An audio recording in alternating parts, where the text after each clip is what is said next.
Hello সবাইকে। এটা একটা শপিং ব্লগ হতে চলেছে। এই ভিডিওটা আসলে ঈদের আগের দিন। সত্যি কথা বলতে সেরকম কোনো ইচ্ছে ছিল না জামা কেনার, কিন্তু তাও বেরিয়ে পড়েছিলাম, যদি পছন্দ হয় তো কিনে নেবো। আর এই যে আমার ড্রাইভারও সাইকেল নিয়ে চলে এসেছে, আমার বান্ধবী তিথি।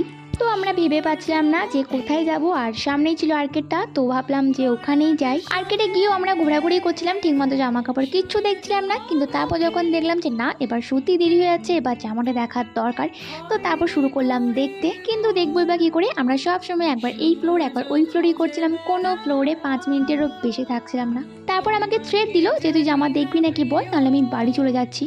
আমার আসলে ঠিকমতো জামা পছন্দ হচ্ছিল না, তো একটা জামা দেখলাম শুধু না, অনেক সাহস নিয়ে ট্রায়ালও দিলাম, কিন্তু পরে দেখলাম যে না, ভালো লাগলো না জামাটা। তারপর গেলাম আর একটা অন্য ফ্লোরে, ওখানে একটা জামা পছন্দ হলো, কিন্তু লং ছিল, আমি চেয়েছিলাম একটু শর্ট, আর যেটা হবে একটু অর্ডিনারি, তাই এটাও